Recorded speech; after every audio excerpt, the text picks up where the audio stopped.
mau itu karena salah ajaran atau salah jalur atau apa, pokoknya mereka ngerasa agama tuh menyeramkan. Iya, dan bagusnya ini sebenarnya berkaitan dengan kita juga karena orang-orang yang nonton Escape akhirnya melihat ini kayaknya bisa nyelesain religious trauma nih. Iya.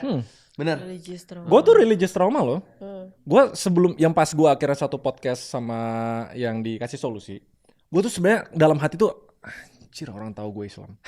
Gue takut banget. Karena gue takut banget.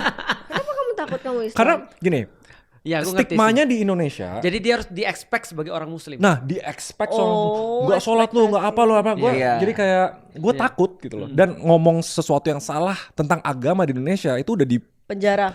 Nah, udah dikasih gambaran-gambaran buruk itu. Nggak di penjara juga sih. Ya ada. Iya. Di penjara. Iya bisa. Jadi Iya. intinya begini, aku ngerti maksud Ray. Ray itu gini, ketika dia nggak dilihat oleh orang-orang sebagai seorang muslim, berarti dia bisa melakukan apa saja dan tidak ada alat ukur agama di situ.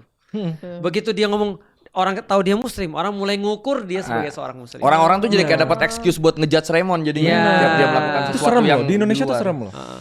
Benar. Even sampai sekarang tato ini masih banyak di komen. Itu gambar apa sih? Nggak boleh ya harusnya. Nggak boleh. Nggak boleh. Gambar apa sih? Ini buat ngingetin gue papa.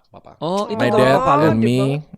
Terus nanti gue sama anak gue. Gajah. Dan gajah itu kan hewan yang paling sosial. Iya. Iya. Satu, nangis kalau misalnya kenapa-napa. Iya. Nah, helps me remind to be human. Oh. Jadi aku kalau yang ini ada maknanya. pengen buat kapibara.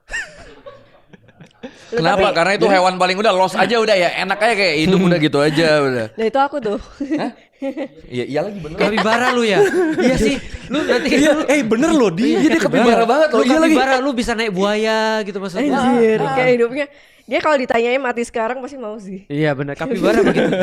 Apa? Lu tahu Kapibara nggak begitu. kenapa kapibara itu bisa lewat apa buaya misalnya lagi pada ngumpul dia bisa lewat segitunya. buaya nggak ngerasain ada niat jahat di dia. Dan nggak kenapa kapibara nggak aware sama buaya? Kenapa? Saking bodohnya dia. Nggak ini beneran. Dia tuh sampai nggak punya naluri akan bahayanya tuh dia nggak ada. Nah, Oh gitu? akhirnya Iya. buayanya juga mikir, ini serius nih. Akhirnya mereka juga biasa. Iya, jadi mereka biasa juga. Emang nggak pernah ada kasus kapibara dimakan buaya? Nggak pernah ada. Yang ada Jarang, kapibara naik buaya. Naik buaya, kumpul bareng buaya. Buaya lagi tidur dipantatin sama dia. Itu Iya. kapibara. Gemes tuh. banget. Gimana lu cukup kapibara? Enggak sih kalau sama segitunya. Gara-gara ngejelasinnya bodoh. Tapi itu penting ya, religious trauma.